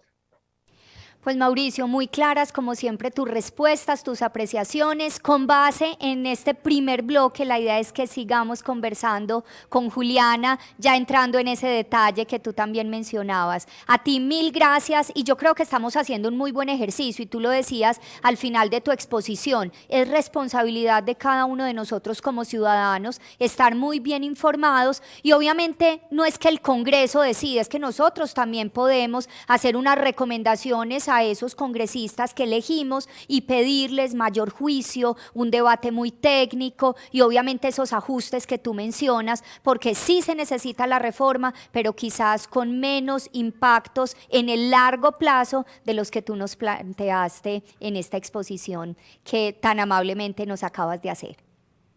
Muchas gracias. Muchísimas gracias, Mauricio. Bueno, seguimos entonces en este segundo bloque, recordando que Protección Responde se retransmite a las 6 de la tarde. Este es un espacio para resolver las inquietudes de nuestros clientes, y justamente hemos estado recibiendo preguntas desde que hicimos la citación a este espacio, y Juliana, pues vamos a aprovechar entonces para responderlas. Ahorita Mauricio nos planteaba claramente un recorrido que está viviendo este proyecto de reforma en el Congreso. Ya pasamos un primer debate en el Senado, falta la plenaria, debate en Cámara y luego debate o plenaria más bien en la Cámara. Haciendo ese recorrido, ¿qué le podemos decir a la gente que quizás puede estar sintiendo esto aplica ya? ¿Cuándo entraría en vigencia en caso de aprobarse este proyecto? Perfecto, pues como nos lo explicaba Mauricio, esto es un debate que podría incluso tomarse el resto de este año y el primer semestre del año entrante, porque estamos pues en medio de una legislatura, acaba de iniciar el 20 de julio y pues se extiende hasta el 20 de junio del año próximo. Nos faltan 3 debates, es decir que pueden pasar 1000 cosas en esa conversación que tengan los congresistas, tanto en la plenaria de Senado, que es el debate que continúa, el segundo, y los otros 2 que, como mencionabas, pues se harán en la Cámara de Representantes.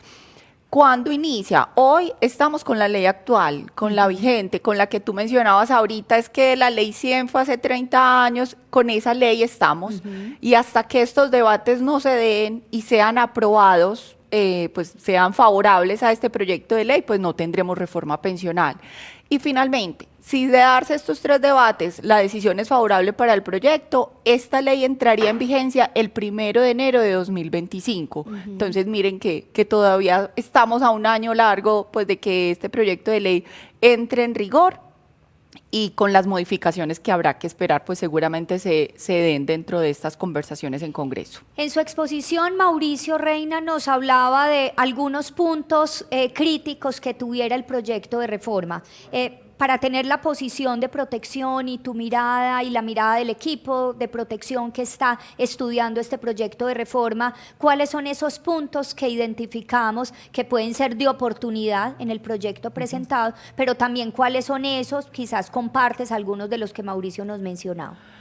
Perfecto, yo creo que hay un tema clave y es el que más se ha debatido y es el umbral. ¿Por cuántos salarios mínimos debo cotizar en el sistema de Colpensiones y por encima de eso al fondo privado? Eso es lo que hemos denominado umbrales, y creo que esa es una conversación muy dura porque, como veíamos ahorita en las cifras, pues la mayoría de los colombianos, entre el 80 y el 85%, cotizan por debajo de los 3 salarios mínimos. Eso haría que de manera obligatoria pasen a cotizar a Colpensiones si el proyecto se vuelve ley.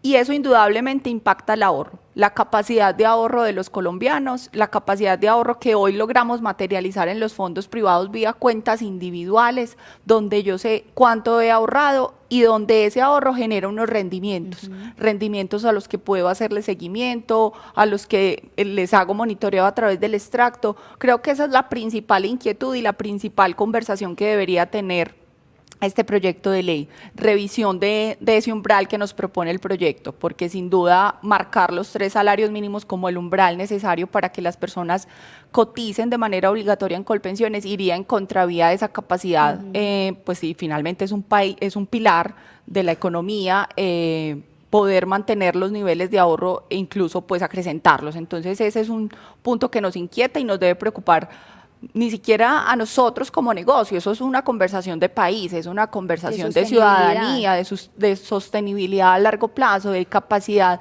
de los países a futuro, y está dado por la capacidad que tengamos los ciudadanos de ahorrar. Y la otra conversación que creo que es importante es que al final, pues también atada al umbral, si se decidiera que son los 3 salarios mínimos, todos pasamos a cotizar a Colpensiones por esos 3 primeros salarios mínimos. Y esto implicaría que toda la población va a seguir recibiendo un subsidio del Estado, ya no en los niveles de los que hablábamos o hablamos hoy, de personas que tienen una mesada o unos ingresos por 25 salarios mínimos, 20 salarios mínimos. Sobre esos salarios altos, el subsidio del Estado le llega hoy, pues eso se reduciría a 3 salarios, pero se extiende a toda la población y eso sin duda también es un peso importante para las finanzas del Estado, es un pasivo pensional pues que empieza a ser pesado a largo plazo, entonces es un asunto que también genera preocupación. Y esos aspectos que tú mencionabas, ¿cuáles nos parecen más favorables? La extensión de cobertura, aunque sea en el pilar solidario. Realmente hay unas cifras muy preocupantes de personas en edad de pensión, personas mayores, que no acceden hoy a ningún beneficio, ni siquiera a Colombia Mayor. Pues de 10 colombianos, 4 ni siquiera acceden a Colombia Mayor, 3 logran acceder a Colombia Mayor, pero es un beneficio entre los 80.000 y los 90.000 pesos mensuales y solo 2.5 personas se pensionan. Entonces, poder brindarle un mecanismo subsidiado, pero un mecanismo de protección a la vejez a muchos más colombianos, incluso pues se incrementaría. Hoy ese subsidio de Colombia Mayor llega a 1.8 millones de colombianos y se piensa que con este ajuste se podría llegar a beneficiar 2.5 millones de personas. Eso es un asunto a reconocer. Los técnicos y en general los académicos y protección creo que coincide con eso, hablan mucho de la importancia del ahorro, de que este proyecto de reforma quizás va en deterioro de esa capacidad de ahorro que necesitan los individuos, pero también los países para poder afrontar pues el envejecimiento de su población y poder tener mayor bienestar de vida en el futuro. ¿Por qué esa importancia frente a las críticas que se le han hecho como a este proyecto de reforma? Perfecto, Sandra. Yo creo que aquí tenemos que volver como a un fundamento y es dónde se materializa el ahorro, dónde se puede ver tangible el ahorro. Hoy tenemos dos sistemas pensionales en Colombia o 2 regímenes, si los pudiéramos llamar de manera más técnica, 2 regímenes pensionales que existen pero son excluyentes. Yo no puedo estar en Colpensiones y a la vez cotizar en un fondo privado, tengo que elegir. Entonces ese es un primer elemento que también desaparecería si este proyecto se vuelve ley, y es que si yo cotizo o devengo un salario entre 1 y 3, no tendría la capacidad de elegir ahorrar. Yo, pese a que quisiera estar en un fondo privado, tener mis ahorros pensionales en una cuenta individual, este proyecto nos dice, no puedes tomar esa decisión. Tienes que cotizar en el sistema público Colpensiones, y esa es una primera decisión compleja porque nos resta esa capacidad de decidir y de elegir, yo quiero ahorrar en un fondo privado.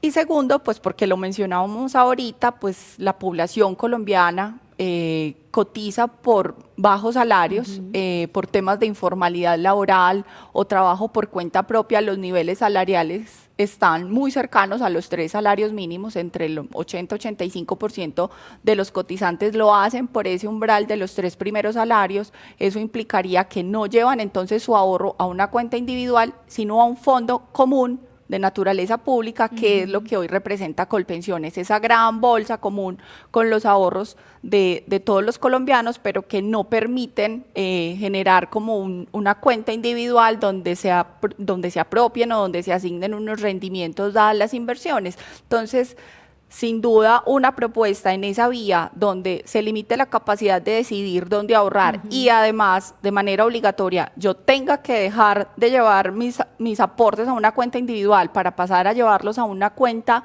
común, pues va en contravía de ese deseo y de esa necesidad de ahorrar. En nuestro primer bloque, Mauricio mencionó un poco cómo funciona hoy el sistema, que compiten dos regímenes, el de ahorro individual y el de prima media, y cómo, él lo decía, como que se revuelca todo esto y se arma como un nuevo juego con unos componentes que se han denominado pilares. Quisiera que recorramos justamente ese modelo que nos esbozó Mauricio y que vayamos mirando en cada uno de los componentes qué impactos vemos nosotros en lo positivo, en lo favorable, y sobre todo que hagamos mayor despliegue dentro del modelo contributivo, que indiscutiblemente es el que agrupa a nuestros clientes que están hoy conectados. Perfecto. Sí, podemos ver en la presentación. Entonces vamos a pararnos como en la primera barrita gris, donde está el pilar solidario. Ese pilar solidario, este es, digamos, el esquema que nos plantea un sistema de pilares bajo este sistema de protección social para la vejez, que es el que contempla el proyecto de ley que está surtiendo pues discusión en el Congreso. Ese pilar solidario entonces estaría representado por un beneficio subsidiado absolutamente para personas mayores de 65 años, focalizados en población con pobreza extrema y vulnerabilidad. Ese pilar, que ahí lo denominamos solidario, es lo que hoy conocemos como Colombia Mayor, o está representado hoy en el beneficio de Colombia Mayor, y son los 86.000 pesos aproximadamente que recibe esa misma población vulnerable, pero cada 2 meses. Este pilar solidario pasaría a reconocer 220, 230.000 pesos a valores de hoy, actualizables año a año, a población también 62, 65 años en estado de vulnerabilidad, cada mes. Entonces reemplazamos lo que hoy conocemos por este pilar solidario con estos montos y esta extensión en nivel de cobertura. La segunda barra, que denominamos pilar semicontributivo, es una combinación como de esfuerzos. Hace parte de lo que hoy también conocemos como BEPS y permite que las personas coticen a este mecanismo BEPS cuanto pueden y cuando pueden, entendiendo que no devengan un salario mensual del salario mínimo o superior, tienen un ingreso inferior al salario mínimo. Entonces hoy el mecanismo BEPS le permite a esas personas que no alcanzan a cotizar bajo la formalidad de un salario mínimo en el sistema contributivo, entonces llevan sus ahorros, eso cuanto puedan hacer, a este mecanismo. Al final se les reconoce un beneficio que no es una pensión, es un beneficio económico periódico hasta el 80% del salario mínimo. Ese mecanismo se va a mantener con la reforma, pero vamos a sumarle un componente adicional, y es que hoy, cuando yo no alcanzo a pensionarme porque no completo las semanas de Colpensiones, las 1.300, o no completo el capital en el fondo privado, ni las 1.150, que es otro mecanismo para pensionarme en el fondo privado, yo hoy recibo la devolución de mis aportes en el fondo privado o la indemnización sustitutiva en Colpensiones. Es la devolución de lo que ahorré con mis rendimientos en el caso del fondo privado. ¿Qué nos dice este modelo semicontributivo o este pilar semicontributivo? Si cotizaste entre 300 semanas y 1.000, no vas a lograr pensión en el nuevo modelo pensional de pasar la reforma.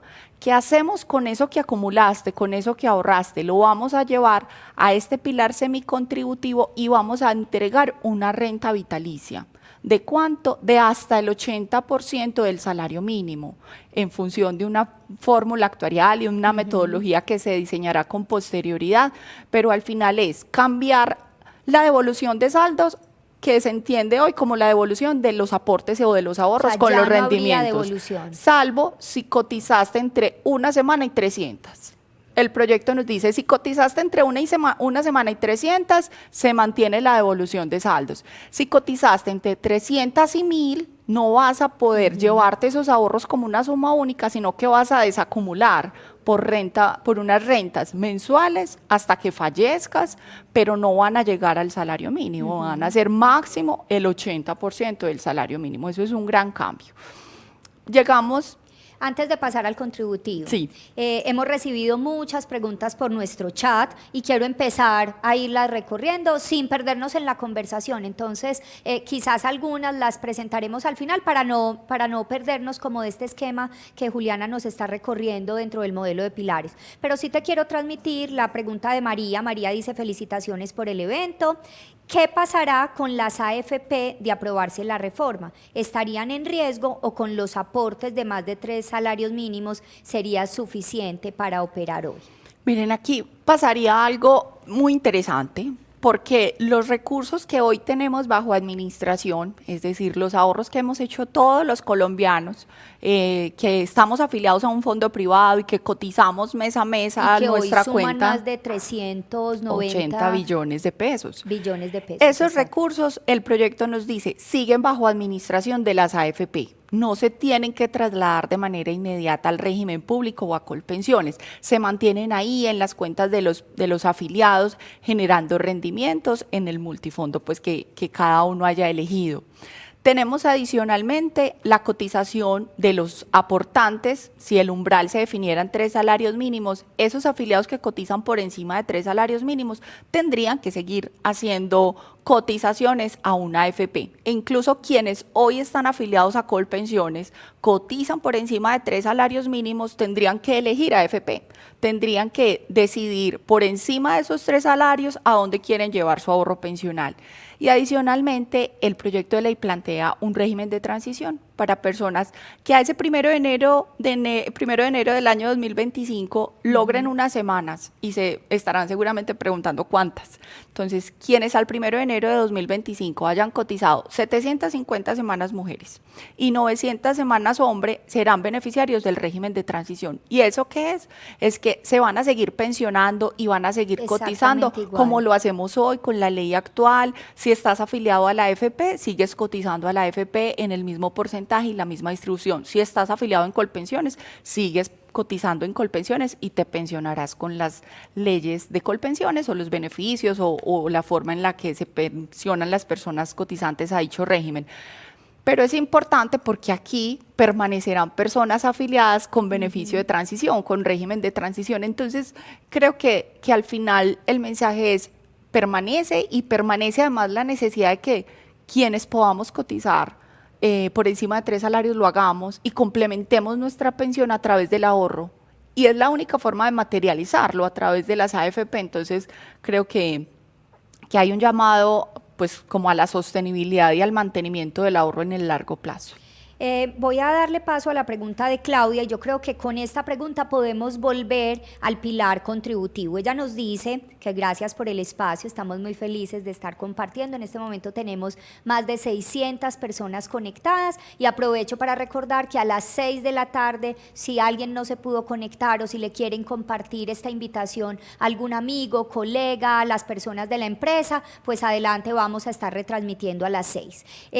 Claudia nos dice, ¿por qué hablan de 1.300 semanas si en los fondos son 1.150? La reforma va a subir esas semanas mínimas. Y adicionalmente tenemos la pregunta que nos hacía, se me escapa el nombre, donde nos pregunta, Lina Martínez, de las 1.000 semanas que también habló la Corte Constitucional para las mujeres en un fallo reciente. Entonces metámonos en el mundo de con cuántas semanas al final nos vamos a cotizar, sí, a pensionar, con 1.000 las mujeres, con 1.150 que era lo aprobado de forma general para los fondos, o con 1.300 que es como hoy opera Colpensiones. Sí, esto es un juego de semanas, pero vamos a intentar resolverlo fácil.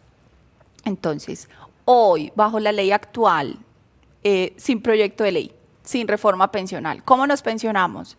En el fondo privado, tenemos un importante componente de capital. Si tengo el saldo en mi cuenta individual, el ahorro más los rendimientos que me permitan financiar una pensión de al menos un salario mínimo, me pensiono, sin ni siquiera revisar cuántas semanas o cuánta edad alcancé, capital.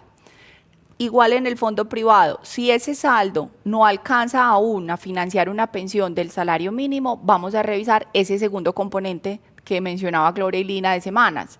¿Cuántas semanas? 1.150 semanas y 57 años para las mujeres y 62 años para los hombres. Esos son los requisitos para poder acceder al Fondo de Garantía de Pensión Mínima en los fondos privados. ¿Qué pasa hoy en Colpensiones? 1.300 semanas, hombres o mujeres, y 57 años mujer y 62 años de edad hombre para poder alcanzar el beneficio pensional. ¿Qué nos plantea el proyecto de ley y qué ocurriría con la reforma pensional? Que las personas que no logren beneficiarse del régimen de transición, es decir, que pasen a cotizar en este esquema de umbrales por los 3 primeros salarios en Colpensiones y por el exceso en el fondo privado, se terminarán pensionando bajo las normas de Colpensiones, es decir, 1.300 semanas, 57 años mujer y 62 años hombre. Pero hubo un cambio importantísimo y se dio incluso como en la mitad del debate en el Congreso, en este primer debate que hubo en la Comisión Séptima. Casi que de manera paralela, la Corte emitió una sentencia que exige le envía un mandato al Congreso y al Gobierno para que revisen las semanas con las que nos pensionamos las mujeres, porque las mujeres históricamente hemos tenido salidas del mercado laboral o trabajos no remunerados o por temas de maternidad, a veces nos tenemos que ausentar y eso hace que la densidad de semanas pues sea menor a la de los hombres. Entonces se pretende con esa sentencia corregir esa diferencia como de género y pues ahora en la discusión del Congreso se retoma esa sentencia y esas 1.300 semanas que vía proyecto de ley se tendrían que exigir en Colpensiones, tanto a hombre como para mujer, va a tener una diferencia puntualmente para las mujeres. ¿Qué pasaría?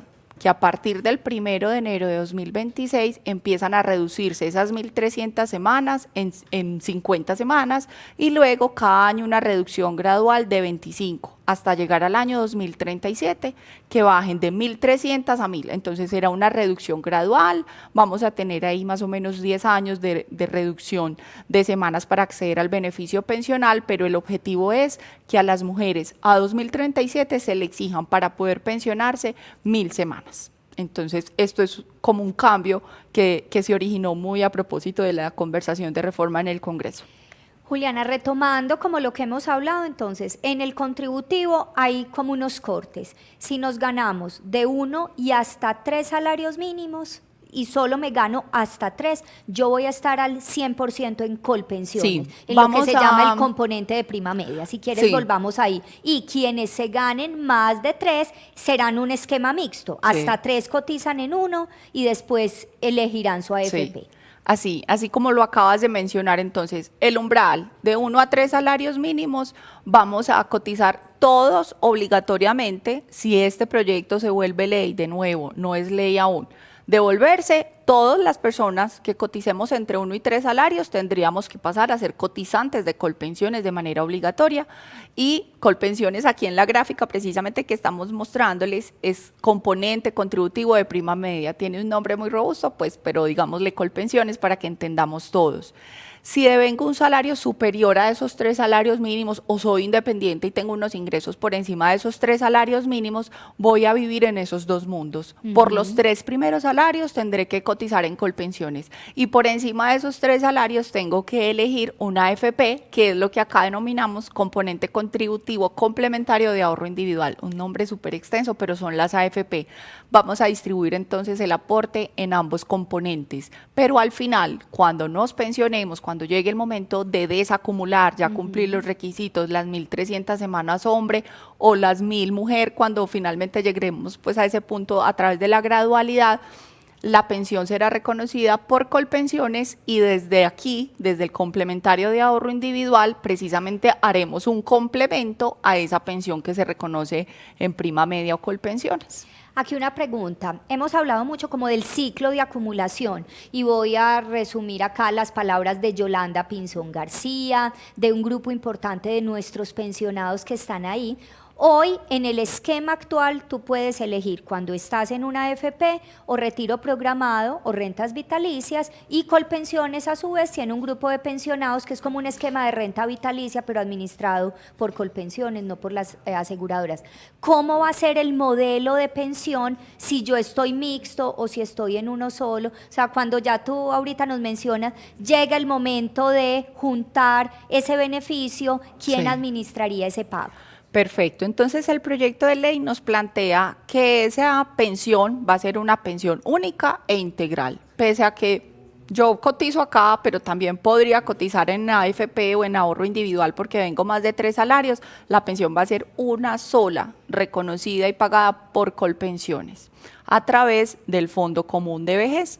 Pero si logré constituir ahorros acá en el fondo privado, esto que tengo acá va a ser un complemento a través de una figura que el proyecto denomina anualidad vitalicia o mutualidad de riesgos. Es una figura mucho más familiar o mucho más atada a la renta vitalicia, no como el retiro programado que conocemos hoy y que es la modalidad que administramos las AFP y a través de la cual pensionamos a nuestros afiliados. El retiro programado de hoy es la administración de la pensión a través de una cuenta individual. Ajá. Tú acumulaste en una cuenta individual y cuando llega el momento de pensionarte en la AFP, desde esa misma cuenta individual te pagamos las mesadas, ¿cierto? Eso permite que al final haya un tema de recálculo de las mesadas, pero también de heredabilidad de los recursos, porque mis ahorros son míos, es mi cuenta, son mis rendimientos. ¿Qué nos plantea el proyecto de ley? No desacumular ese complemento de ahorro a través de ese retiro programado, sino a través de una anualidad vitalicia con mutualidad de riesgos, es decir, como lo que ocurre con las aseguradoras, y lo mencionabas, las rentas vitalicias, donde hay una mutualidad de aportes, de ahorros, de afiliados o de pensionados, y a partir de ese mecanismo se pagaría ese complemento a la pensión de Colpensiones, para que juntando ambos esfuerzos de semanas y de ahorro podamos reconocer una única pensión o la pueda reconocer Colpensiones. Rosalena Bendaño nos plantea una pregunta y es, con esta reforma, ¿cómo se afecta o se beneficia a las personas que están pensionadas por discapacidad o por invalidez? Y yo creo que la podemos hacer incluso más amplia, no quedándonos en el pensionado actual, sino claramente hemos hablado de la pensión de vejez, pero nosotros estamos cubiertos bajo otros 2 riesgos, que es el de incapacidad y el de supervivencia en caso de nosotros morir. Nuestras familias, con los beneficiarios que establece la ley, pueden recibir también ese beneficio que nosotros dejamos. ¿Cómo transcurre también esos 2 beneficios en el nuevo proyecto? Listo, para quienes hoy son pensionados, pues ya hay un derecho adquirido, ya ellos cotizaron una densidad de semanas, las que nos exige la norma actual, y bajo ese cumplimiento de requisitos de ley obtuvieron el derecho a su pensión. Entonces, frente a esa población de pensionados por invalidez y de sobrevivencia, el proyecto de ley pues no plantea ningún cambio porque seguirán recibiendo entonces su mesada pensional. ¿Qué ocurre para los que aún no están pensionados y no son beneficiarios del régimen de transición? Es decir, llegamos al 1 de enero del año 2025 y soy mujer y no completé las 750 semanas, es decir, no me puedo pensionar en las condiciones de hoy ni con las leyes de hoy, sino que seré ley pura nueva. Esa persona... Que muy probablemente, para ubicarnos, sean personas de menos de 40 años y que no han tenido una densidad de cotización muy constante. Como hacíamos en estos días un ejercicio rápido, porque pensar en semanas, excepto quienes han sido mamás y van a los controles, la mayoría de las personas nos cuesta pensar en semanas. Entonces hacíamos un ejercicio rápido y decíamos, quizás son personas de menos de 40 que apenas están iniciando su vida laboral, o quizás tienen un poco más de 40, pero no han estado siempre vinculados de forma formal, laboral, laboralmente hablando, es decir, no han hecho aportes muy constantes. Así es, entonces para ese grupo de la población que no alcanza a ser beneficiario del régimen de transición y que tendrá que pensionarse en las condiciones que nos plantea este proyecto de ley, si se vuelve ley de nuevo, pues tendremos un cambio, porque primero vamos a cotizar en dos regímenes, como se los mencionábamos ahora, o en dos modelos, el modelo de ahorro y el modelo de prima media, si cotizo por encima de 3 salarios mínimos. Pero puntualmente frente a la invalidez y la sobrevivencia, que es lo que nos preguntan, hay un cambio también relevante, y es que hoy, cuando estoy afiliado a un fondo privado, pues me pensiona por invalidez o sobrevivencia ese fondo privado, con cargo a los recursos que me reconoce una compañía de seguros, porque de lo que aportamos mes a mes, un pedacito, un porcentaje de ese 16% lo debemos destinar a contratar un seguro que me proteja del riesgo de la invalidez o de la sobrevivencia. En caso de fallecer, pues mis beneficiarios podrán venir a reclamar su derecho a la pensión. Hoy esa pensión entonces se financia de mis ahorros si estoy en el fondo privado, de los rendimientos que haya obtenido en esa cuenta individual, pero lo que me haga falta para financiar esa pensión de invalidez, porque normalmente es un siniestro que ocurre a edades muy tempranas, entonces hay que financiar esa pensión de manera vitalicia, esos ahorros se entran a complementar con una suma adicional que financia la compañía de seguros con las cuales se contrata el seguro de invalidez y de sobrevivencia para todos los afiliados al fondo de pensiones. De lo que aporto mes a mes, de ese 16%, el fondo paga un seguro de invalidez y de sobrevivencia para que me pueda desembolsar los recursos necesarios para financiar ese siniestro. Colpensiones, como lo hace hoy, con cargo a las reservas, a esa bolsa que les hablábamos al inicio, financia el reconocimiento de esa pensión de invalidez y de sobrevivencia. El proyecto de ley nos dice el que reconocerá a futuro esa pensión de invalidez y de sobrevivencia será Colpensiones. Será Colpensiones quien tenga que contratar el seguro previsional de invalidez y de sobrevivencia con una compañía de seguros, y al final, si ocurre el siniestro, será quien reconozca la prestación. Y de acá, obviamente, al final, cuando las personas lleguen a edad de pensión de vejez, 57 años mujer, 62 años hombre, lo que la persona tenga ahorrado acá se trasladará a Colpensiones para terminar de financiar esa pensión de invalidez y de sobrevivencia. Es un cambio importante. Bueno, yo creo que con esa respuesta amplia, Juli, le damos respuesta a Diego María Guatarrilla, pensionado de protección, a Luz María Monroy, a Nicolás Antonio Arango, a quienes agradecemos, y en general a todo el grupo de pensionados que está ahí siguiéndole el pulso a la reforma, y ellos son unos abanderados de este sistema porque al final ya reciben el beneficio. Y quisiera irme a la pregunta de Alex, y es: al final, el mayor impacto es para la población más joven, y él nos plantea y nos dice qué impacto vamos a tener los jóvenes. Se dice que se está poniendo en riesgo nuestro futuro pensional con este proyecto de reforma. ¿Cuál es nuestra lectura, Juliana, frente a esa pregunta? Alex. Sí. Varios y relevantes. Hay un tema, y es que para la población joven que no es beneficiaria del régimen de transición, porque un joven de 40 con régimen de transición pues se pensionará con las normas actuales, pero un joven no beneficiario de régimen de transición pierde la capacidad de elegir y la capacidad de ahorrar y la capacidad de obtener rendimientos en su cuenta individual. Porque si devenga entre 1 y 3 salarios mínimos, a ese joven le está diciendo el proyecto de ley: usted no puede cotizar más donde usted quiera, usted debe cotizar en Colpensiones entre 1 y 3 salarios mínimos. Pierde la capacidad, si ese joven cotiza por bajos salarios, pues o entre 1 y 2 salarios, 3 salarios mínimos, y no es un cotizante habitual, es preferible para ese joven permanecer en un fondo privado, porque al final el Fondo de Garantía de Pensión Mínima permite a las personas pensionarse con 1.150 semanas en la norma actual. Recordemos, si el saldo que tengo acumulado no me permite financiar una pensión por capital, yo a los 57 años mujer o a los 62 años hombre en el fondo privado accedo a la garantía de pensión mínima con 1.150 semanas.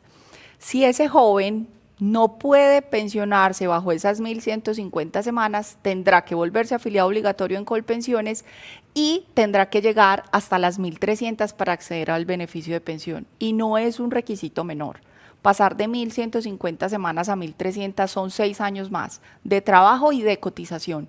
Y en niveles de informalidad como los que tenemos en Colombia, donde no todas las personas, ni siquiera las asalariadas, pueden cotizar al sistema obligatorio, que pareciera súper extraño, pues como si yo tengo un contrato de trabajo, soy súper formal, el 30% de esas personas asalariadas y con un contrato de trabajo no cotizan al sistema pensional. Entonces se hace difícil completar las 1.300 en lugar de las 1.150, creo que ese es el mayor impacto. Y quizás, aunque es un grupo pequeño de la población, se perdería la posibilidad de la pensión anticipada. Sí. Porque hay muchas personas que hacen un esfuerzo adicional, que logran reunir ese capital y que a los 45, 50 años tienen el capital suficiente para pensionar su cuenta y empezar a disfrutar de esos beneficios del retiro anticipado o incluso, y para que pasemos también ahora al tema de ahorro voluntario, de obtener unos beneficios sobre su ahorro voluntario. Sí. De acuerdo, quienes sean beneficiarios del régimen de transición pues podrán seguir haciéndolo porque la pensión anticipada sigue siendo una figura hábil, dado que está pues dentro de la ley 100, entendiendo que esa pensión anticipada pues es pensionarme por capital en el fondo privado, solo en el fondo privado porque en Colpensiones pues no puedo hacerlo. Yo debo cotizar hoy en Colpensiones si estoy afiliada ya 1.300 semanas y llegar a las edades, de manera pues que la pensión anticipada es una figura solo posible en los fondos privados hoy, que permite a cualquier edad, si mi saldo me lo permite, pensionarme a edades tempranas. Ese grupo, si no es beneficiario de la transición a futuro, no podrá hacerlo, porque el proyecto de ley es súper claro en establecer que para poder hacer uso de los recursos ahorrados en el fondo privado, tengo primero que completar los requisitos de pensión de Colpensiones. Es decir, tengo que completar las 1.300 semanas si es un hombre, antes de poder usar los recursos de acá como complemento a esa pensión. Entonces, el impacto es importante. Nos hace una pregunta muy buena, Víctor, para que pasemos a la explicación del ahorro voluntario, que también tenemos acá algunas preguntas, y es, él nos pone como en situación y dice, tengo 900 semanas cotizadas y un saldo acumulado, supongamos de 40 millones. Con el traslado obligatorio a Colpensiones de mis 3 primeros salarios mínimos, ¿qué sucede con mi acumulado? ¿Cómo se llama? Víctor. Víctor. Si Víctor tiene 900 semanas cotizadas hoy, pues, y incluso dejando de cotizar, pues las tendrá al 1 de enero de 2025, es decir, es beneficiario del régimen de transición y se sigue cotizando pues con más razón, no está en piedra, es decir, las 900 semanas es la versión que conocemos hoy del proyecto de ley, pero recuerden que hay 3 debates que nos restan. Podría incluso que esas 900 semanas o las 750 semanas exigibles a la mujer se modifique, pero si nos paráramos en el proyecto o en la versión que conocemos hoy, Víctor sería beneficiario del régimen de transición, al 1 de enero de 2025 tendría 900 semanas o más. Eso hace que Víctor siga cotizando en las condiciones de hoy, de la ley de hoy. Si está afiliado al Fondo Privado de Pensiones, esa cotización que realiza no tendrá ningún ajuste, ninguna variación, lo podrá seguir haciendo y la forma en la que se pensiona será la que conocemos hoy en la ley 100, pensión por capital, si no logra la pensión por capital las 1.150 semanas con las edades del Fondo de Garantía de Pensión Mínima. A Víctor, realmente el proyecto de ley o la ley de volverse pues ley no tendría un impacto de esto que estamos hablando. Si no lo cobijara el régimen de transición, tendría que dividir su aporte, entonces tendría que por los 3 primeros salarios ir a cotizar obligatoriamente en Colpensiones, por lo que exceda permanecer acá, incluso los que estamos afiliados a los fondos privados no tenemos después del 1 de enero de 2025 que salir a elegir, refrendar o ratificar nuestra decisión o nuestra elección. Si estamos afiliados, nos quedamos donde estemos afiliados. Distinto a quien está en Colpensiones y cotiza por encima de 3 salarios mínimos. Ellos iban a tener un plazo y de hecho es un plazo corto. Si soy hoy cotizante a Colpensiones y devengo más de 5 salarios mínimos y lo seré al 1 de 2025, estoy parada en Colpensiones, cotizo por encima de 3 salarios mínimos, Tengo 6 meses después de enero de 2025 para elegir qué AFP va a recibir ese ahorro por encima de los 3 salarios mínimos. Si pasados esos 6 meses no elijo AFP, fondo privado, me quedo sin decidir, va a existir como un mecanismo aleatorio de reparto de afiliados por parte del gobierno. Entonces tengo 6 meses para decidir entre las AFP que existen a dónde quiero llevar mis ahorros por encima de esos 3 salarios mínimos. Si no elijo, eligen por mí. Entonces es importante estar atento a los 6 meses. Bueno, adicional a nosotras dos, aquí ha habido un protagonista que es Daniel. Entonces le vamos a decir a Daniel que nos ayude con el slide para que volvamos a ver el esquema de pilares. Y en el esquema de pilares nos falta recorrer el de ahorro voluntario. Sí. Aquí quiero de una vez transmitirte varias preguntas que tenemos. Nos escribe, por ejemplo, Sandra Mora y nos dice, con la reforma se afectan las pensiones voluntarias. Y hay otra pregunta de Claudia que también nos dice, ¿qué pasa con el aporte que yo tengo en mis ahorros voluntarios en pensiones obligatorias? Para que le demos claridad a las personas, hay 2 mecanismos. Entonces expliquemos los dos y miremos qué tanto estimula este proyecto de reforma el ahorro voluntario. Perfecto. Ambos permanecen. Entonces tenemos 2 ahorros voluntarios dentro de los fondos privados. Uno es un pilar, fondo de pensión voluntario, donde yo de manera voluntaria decido cotizar, elijo qué portafolio, a través de qué mecanismo ahorro, en qué invierto. Ese mecanismo que existe hoy a través de los fondos de pensión voluntaria permanece e incluso lo ratifica la reforma pensional o el proyecto de ley del que estamos hablando y lo denomina pilar voluntario. Está ahí diseñado y mantiene viva el interés de que los colombianos sigan apostándole a esa capacidad de ahorro para complementar la pensión. Y creo que incluso toma más fuerza, pues porque si todos al final vamos a ser cotizantes obligatorios a Colpensiones por los 3 primeros salarios, esas tasas de reemplazo y esas brechas pensionales pues se van a incrementar. Aquel cotizante a Colpensiones que no es beneficiario del régimen de transición y que cotiza sobre 10, 15 salarios mínimos, pues esa pensión ya no va a ser liquidada en las condiciones actuales porque solo podrá seguir cotizando por los 3 primeros salarios. Por encima tendrá que elegir AFP y eso hace que esa tasa de reemplazo que tenía presupuestada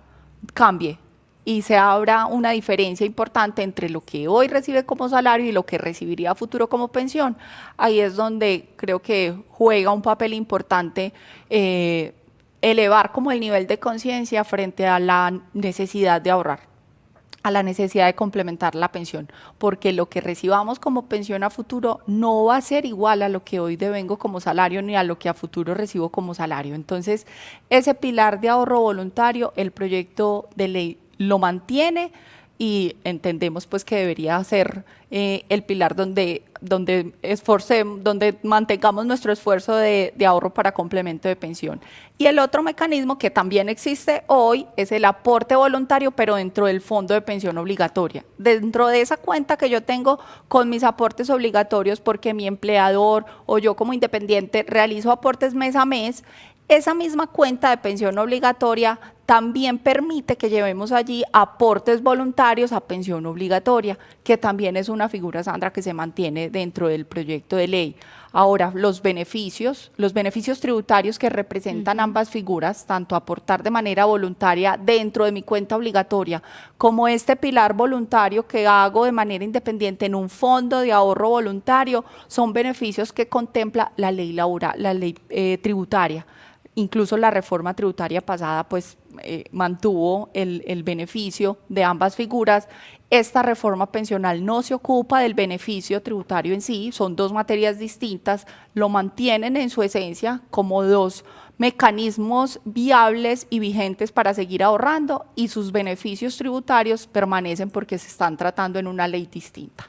Una pregunta, Juli, que se me ocurre acá. Si yo estoy en el pilar contributivo y me gano hasta 3 salarios mínimos, es decir, estoy en el componente de prima media, ¿tengo que pasar por una AFP antes de llegar al ahorro voluntario o yo puedo igual hacer un complemento de ahorro voluntario sin tener que cotizar sobre un salario adicional para pasar por la AFP? Si cotizo entre 1 y 3 salarios Si mínimos, cotizo entre 1 y puedo 3. perfectamente llevar ahorros voluntarios al pilar voluntario, a estos fondos de ahorro voluntario que administramos las AFP y que hemos administrado pues en razón de la Ley 100, lo puedo hacer perfectamente. Y puedo elegir qué invertir, dónde invertir, cuál es mi objetivo de ahorro, complementar mi pensión, vivienda, bueno, construir como esos sueños futuros y no tengo que estar cotizando en ahorro obligatorio. Puedo perfectamente estar en Colpensiones y venir acá a complementar mi pensión a través de un ahorro en el pilar voluntario. Escuchándote, al final, como gran parte de nuestra reflexión es: todos, en la medida de nuestras posibilidades, deberíamos diseñar un plan complementario de pensión. Es decir, si estamos en el sistema contributivo y estamos pensando en nuestro bienestar futuro, se vuelve mucho más relevante hacernos cargo con 20, 30, 50, 100 mil pesitos, lo que cada uno tenga. Si tienes más, pues obviamente hay mayores posibilidades también de complementar esa pensión, porque tú lo mencionabas, va a haber esa brecha pensional en la medida también en que nos ganemos más, esa brecha se va ampliando. Sí, sí, así es. Yo creo que es un tema, y lo mencionaba, de elevar conciencia frente al tema pensional por dos cosas. Primero, porque somos reacios hoy a ese momento. No voy a envejecer, la pensión es un tema de otros, no es mío, yo no pienso ya en ese momento. Entonces, lo primero es: si soy asalariado, si tengo un contrato de trabajo, tengo un empleador que realiza aportes por mí, o soy un independiente, trabajo por cuenta propia, para pensionarme hay que hacer el esfuerzo de cotización obligatoria de manera mensual. Pero además, el segundo y creo que más difícil es creer que cuando llegue ese momento de pensión, lo que reciba va a ser lo mismo que lo que he venido devengando como salario, y no es así. Porque la forma en la que se calcula la pensión, tanto en Colpensiones como en los fondos privados, implica que eso que me entregan, salvo que cotice por el salario mínimo, tiene una brecha, tiene una diferencia respecto de mi salario, que es importante además llenar esa brecha, porque es que estamos ya grandes, viejitos, con unas necesidades muy puntuales, sin capacidad también de trabajar en las mismas condiciones de pronto en la que lo hacía antes, de tener los mismos ingresos, y requiero mantener mi bienestar, mi nivel de gastos, mi calidad de vida, y eso solo se logra si empiezo desde temprano a ahorrar con miras a cerrar esa brecha pensional, con ese objetivo de que al final tengo una pensión que representa un ingreso importante, pero que eventualmente no sea suficiente y tengo que complementarla con mi ahorro voluntario. Ese complemento de ahorro voluntario lo puedo hacer yo solo, pero también puedo tener apoyo de mi empleador, sí, que incluso en Colombia el empleador tiene un papel muy protagonista en la construcción del ahorro obligatorio, también puede ser parte en la construcción, sí, del ahorro voluntario. Sí, en ambos, incluso dentro de nuestro fondo de pensiones voluntaria existen planes institucionales donde ese esfuerzo es incluso conjunto, donde las empresas o los empleadores se pueden vincular en esa promesa de ahorro y en esa construcción de ahorro futuro junto con sus empleados. Pero también cobra un papel relevante con ese ahorro voluntario dentro de pensión obligatoria, porque puedo decirle a mi empleador: deseo cotizar un poquito más, deseo cotizar de manera voluntaria y llevar ese ahorro voluntario a mi cuenta obligatoria para al final tener más ahorros para poder pensionarme de una mejor manera, con una mejor mesada. Entonces, creo que en ambos modelos de ahorro voluntario el empleador juega un papel relevante. Nos quedan dos preguntas para terminar.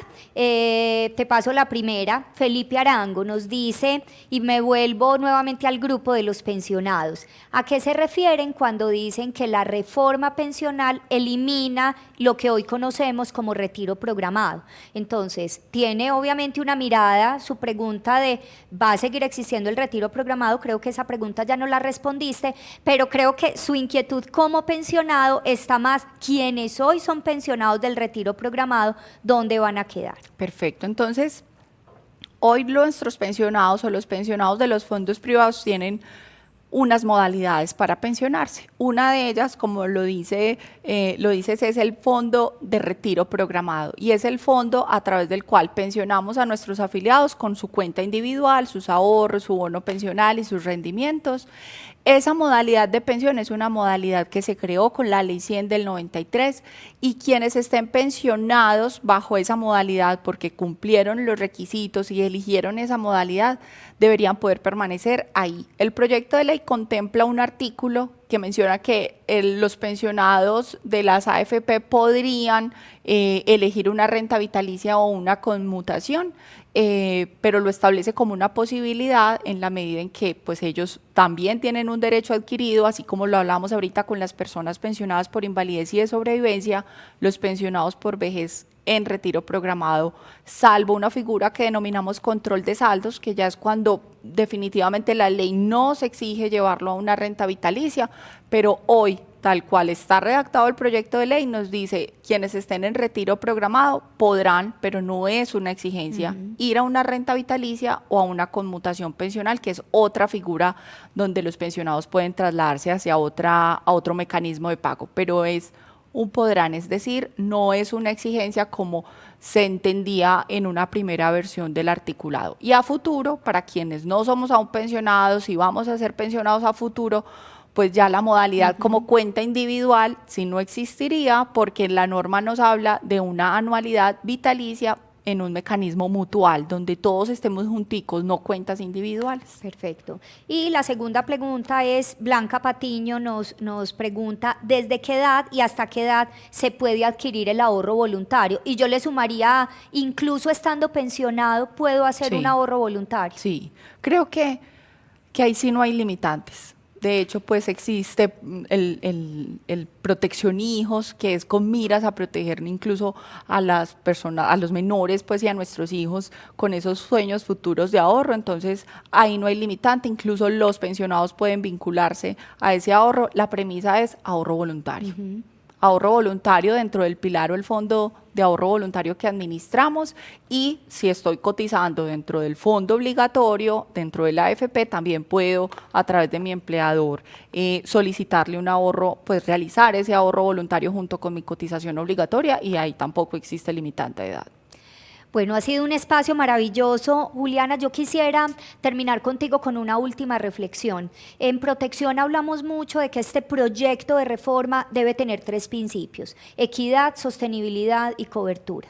Ya hablamos con Mauricio Reina en el primer módulo de cómo están involucrados estos 3 principios, y entendiendo ya el articulado en función del ahorro que cada uno de nosotros hace o del esfuerzo para tener bienestar en la vejez. ¿Cuál es tu mirado, tu invitación a revisar este proyecto a la luz de esos 3 principios?